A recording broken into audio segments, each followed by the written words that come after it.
Hello once again, YouTube. MajorTom2417 here with Halloween Harry.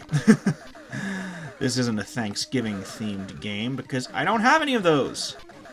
Now, Ross Scott on Cursed Farms, Ross's Game Dungeon, whichever you prefer, covered Harry Buster for a Thanksgiving video, but I don't know if that one strictly counts because it's about turkeys, but also the stock market, and I don't have that game anyway, so even if I wanted to cover it, I couldn't. But I do have this. There were some things in the previous video I did on this game that I forgot to mention, so I'm going to mention them here, starting with the fact that this version of Halloween Harry, Alien Carnage, whatever you call it, this version has working mid-level save terminals. I am approaching one at this moment, and I will show how that works. Well, I'll show part of how it works. In that you walk up to it, it says terminal activated. And your progress up to that point is saved, including how many people you've rescued.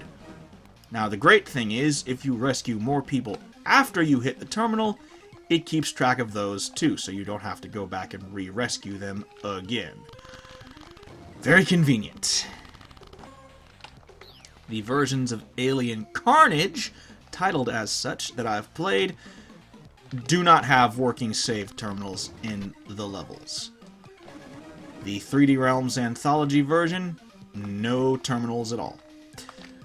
I don't know why, they just don't have terminals. Well, they have the terminals, but they don't work. If you get wasted, if you lose all your health and then have to restart the level, it throws up some error text and then starts you back at the beginning of the level. I don't remember if they save the count for how many captives you've saved or not. I could do research to check, but that would mean quitting this game, reinstalling the 3D Realms Anthology, and then going play through that part just to see, but that would take entirely too long. I might do that later, in another video. But for now, though, Halloween Harry, the version of the game that I played back in the day. Well, there's funny thing. The music from this episode, the shareware episode, I should say, is different than the shareware version. The shareware version uses the music from episode 2, The Factory. I distinctly remember that music, and I'm not going to demonstrate that music in this video, maybe some other time, but the music in this episode, this version of this episode, is... I don't know which registered version episode it's from. Possibly the sewers, I don't really know. Whatever the case.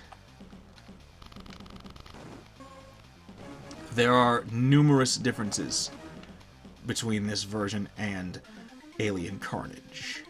So, keep that in mind if you're looking for this one out there on the wonderful, weird World Wide Web, more commonly called the Internet. But anyway. 1 up. Very nice.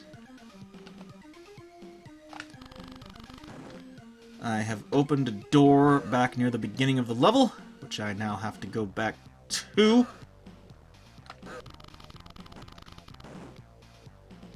That yellow door right there. And of course you have to take the long way around, because why wouldn't you?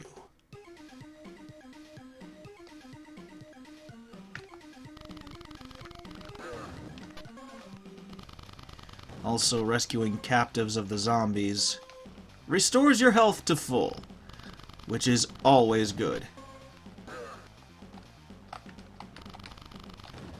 There are also entirely too many enemies that hug the floor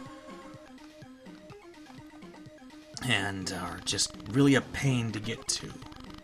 Sometimes they hide behind decorations, like those chairs.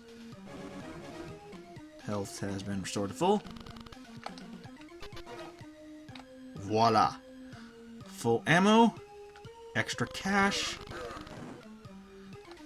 and spend that on grenades and also lose a lot of health because one of those floor-hugging enemies I just mentioned is hiding behind furniture. And there was another one right there.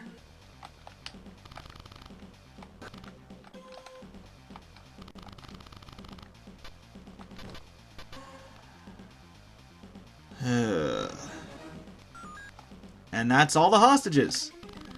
Now I just need to exit the level. And the next level...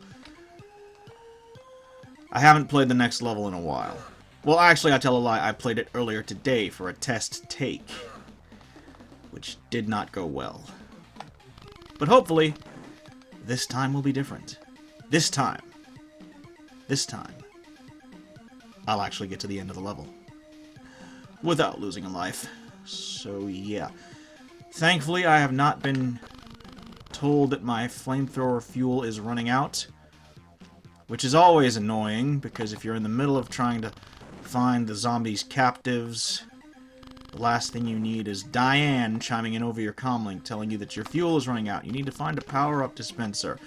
I know my fuel's running out, Diane. Thank you for reminding me. I'll get right on that, Diane, as soon as I finish doing what I'm doing right now. Griping about flamethrower ammo running out aside, I don't have any complaints about this game. This is, after all, the version that I played back in the day. So, yeah. Of course, I only had the shareware version. I had a lot of shareware games back then. I had this, Mystic Towers. Actually, I had the registered version of Mystic Towers.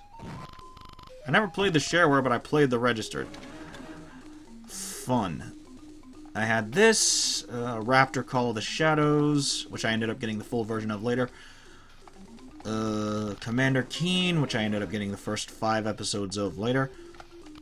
Whatever happened to that Commander Keen reboot, quote-unquote, that was planned? It was a mobile game, and it just... the reception was not great when it was unveiled at E3. That one went over rather badly, I seem to remember. Oh, wait, you can't destroy those with the flamethrower. You have to use another weapon. But yeah, that Commander Keen reboot, that one was not very well. I think it's just been canceled. Like, not just been, as in recently. But I think that whole thing has just quietly been shoved off, and yeah, we're not doing anything with that anymore. We're not going to go forward with that. That's how that whole thing is gone.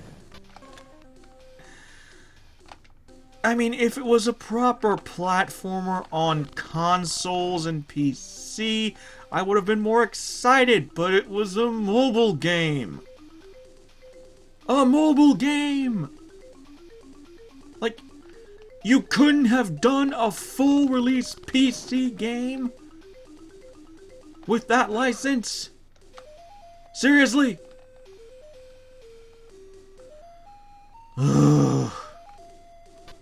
Anyway.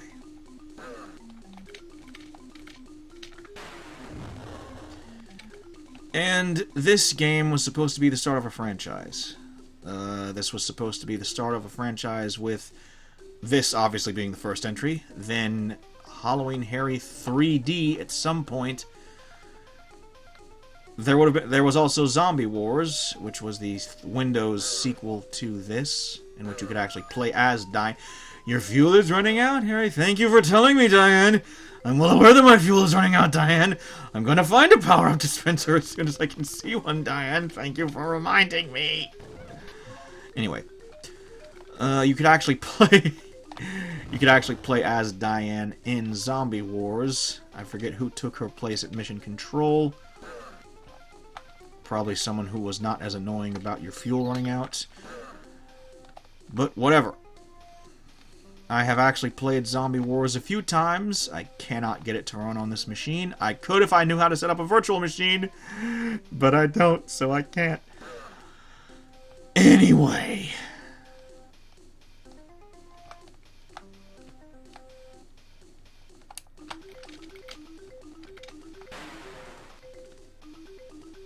Yeah, Zombie Wars. There was supposed to be a cartoon series based on Zombie Wars as well.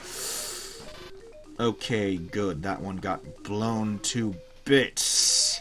Excellent. Terminal activated. And, of course, there was a terminal right there. So, I can pick up right where I left off from losing all my health.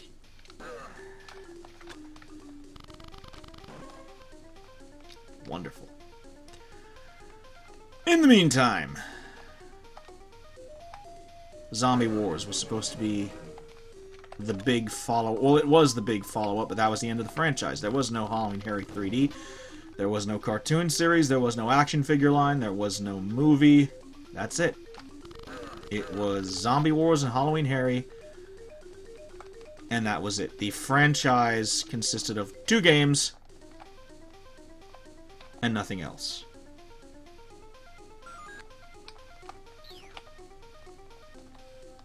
So, I mean, this had the makings of a great Saturday morning cartoon series, to be honest. It could have done well. But I guess the interest just wasn't there from investors and all those other types who are the ones who fund these kinds of things. So,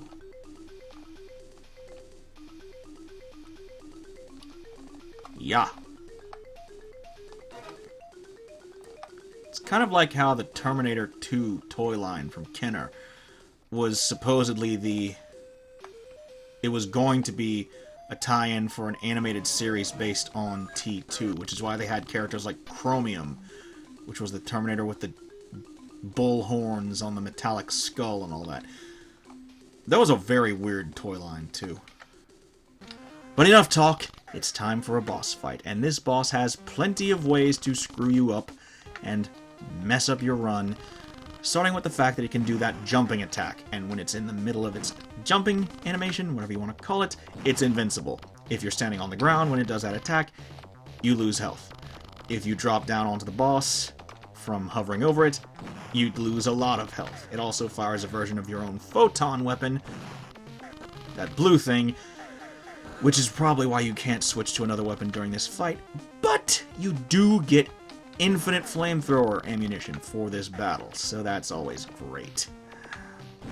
In any case, once this fight ends, so does the video. So, in advance of that, I would like to say thank you all so very much for liking, watching, commenting, and subscribing. Please continue to do so. As always, stay tuned for more. And I will finish my outro as soon as the boss is done.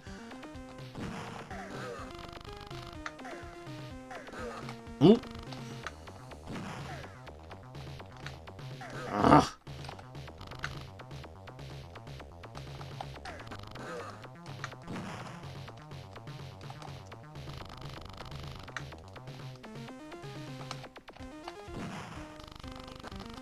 Oh, I think I got hit there.